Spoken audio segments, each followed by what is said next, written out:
Bonjour, Séverine. Ici, une porte végétale vers un lieu sacré. Des arbres qui font une porte. Lieu sacré de la roche qui tourne.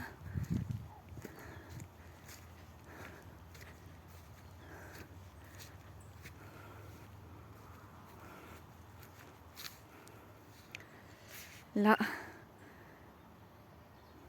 il y a l'explication. C'est une pierre qui daterait du néolithique. Enfin, la légende veut qu'elle date du néolithique. Et elle s'appelle la pierre qui tourne.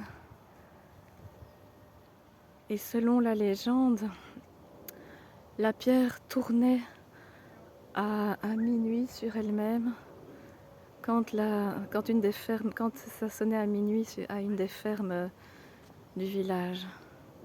Ce serait un paysan qui l'aurait vu tourner à minuit. Mais je sais qu'en Belgique, il y a plein de légendes avec des roches qui tournent. Il y en a un peu partout dans le pays. C'est un truc très fréquent. C'est marrant.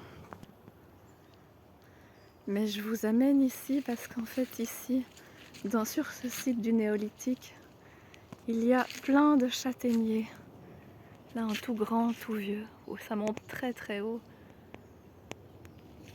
Alors je vous montre. Donc quand ils sont jeunes, ils ont des écorces lisses. Et ici, ils ont même il y a plusieurs jets, plusieurs troncs. Et quand ils vieillissent, ils ont l'écorce craquelée comme ça.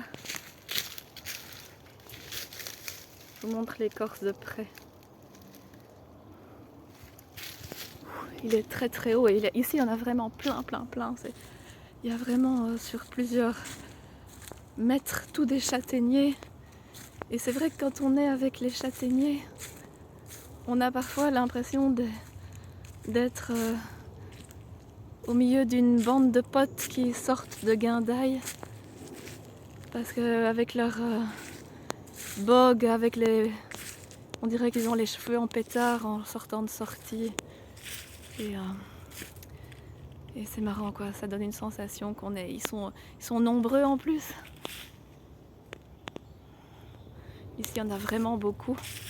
Et on peut imaginer que dans le temps, peut-être même au néolithique, il y avait déjà beaucoup de châtaigniers. Parce qu'il faut savoir que le châtaignier c'est l'arbre à pain. C'est un des grands arbres nourriciers. Ici je suis de nouveau sous un châtaignier. C'est un des grands arbres nourriciers. Ici il y a des champignons. Il y a un tronc qui a été coupé, il y a des champignons qui ont poussé. Mais je connais pas bien les champignons. Enfin, je connais certains, mais...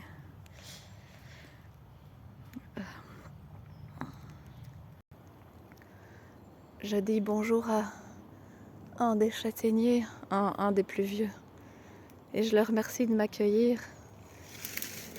Ici, je vais essayer de me connecter en pensée aux racines et respirer 3 fois.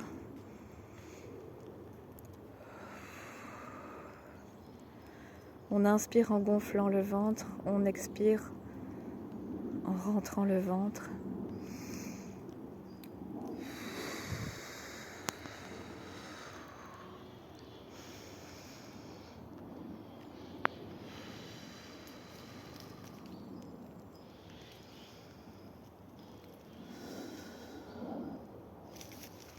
Alors les feuilles sont... Je vais aller là parce qu'il est plus jeune, on le verra mieux. Sont vraiment simples et il y a des petites dents sur le côté comme ça.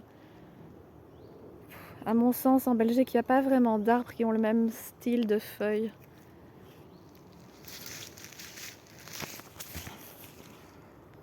Et donc au sol, toutes les châtaignes.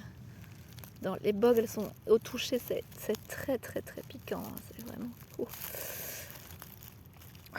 Et voilà. Mais ce que je voulais vous montrer, que j'ai pas montré sur l'autre vidéo, c'est qu'il y a une houppette. Ça fait penser à Spirou. Les châtaignes et les châtaigniers, ils ont quelque chose de Spirou. J'aime bien. Encore ici, on voit bien les houppettes. C'est vraiment ce qui les distingue des marrons. Parce que les châtaignes sont comestibles, même crues, mais les marrons d'Inde sont toxiqués. Enfin, pour les différencier, c'est vraiment la houppette de Spirou qui permet de vraiment les différencier et de pas du tout se tromper. Une fois... Et puis bon, aussi les arbres, hein, les feuilles, il n'y en a pas d'autres. Donc, et de toute façon, au sol des bogues comme ça, c'est forcément des châtaigniers, quoi. Et les châtaignes sont souvent par 3 dans les bogues. Ici, voilà, ici c'est vraiment un exemple où elles sont bien à 3. Mais ici, on a une qui est... Enfin, elles sont souvent par 3 dans les bogues. Je viens de croiser un passant qui me dit qu'il y en a plein sur le sentier, mais effectivement, il y en a quand même vraiment beaucoup sur ce sentier, des châtaigniers. C'est chouette, c'est près de chez moi. Et c'est vrai qu'on dit que le châtaignier, c'est l'arbre de la discussion, cœur à cœur, et de l'équilibre entre les pensées. Mais c'est vrai que parfois quand on est, je vous le disais tout à l'heure, avec les châtaigniers, on a l'impression parfois d'être avec des amis, des potes avec lesquels on a fait la guindaille. Et c'est vrai que c'est un arbre qui est... Les châtaignes tombent en octobre quand il commence à faire froid. Et on sait en ramasser pendant 6 mois. Donc c'est vraiment très présent tout l'hiver. C'est un ami qui réchauffe et qui nourrit le châtaignier. On l'appelait l'arbre à pain dans certaines régions parce que dans les régions où on ne savait pas cultiver les céréales, ils mangeaient beaucoup de châtaignes parce qu'il y a de l'amidon dans les châtaignes. Et c'est vrai que le châtaignier, il m'inspire toujours aussi une forme d'amitié parce qu'on a l'impression que c'est un arbre dans lequel il faut aller au-delà du cadre. Il faut se piquer un peu les doigts pour trouver la châtaigne généreuse et bienfaisante à l'intérieur. Je trouve que ça me fait penser à certains humains qui peuvent être piquants à l'extérieur. Et parfois, il faut un peu les rencontrer et chercher un peu à les connaître avant que ça se passe bien. Je trouve que le châtaignier renvoie un peu à cette notion-là. Je vais terminer par une chanson. Ô ancêtres, sorcières et êtres de lumière, faites connaître châtaignier aux humains. Ô univers, que l'homme se rappelle qu'écorce tombée, feuilles ramassées, diminue tout et aide à mieux respirer. Ô arbre béni, castana nourricier, raconte que châtaigne généreuse apporte amitié sincère et farine tout l'hiver. Ô terre-mère, merci pour les châtaignes. Et après ceci, je vais faire 3 respirations.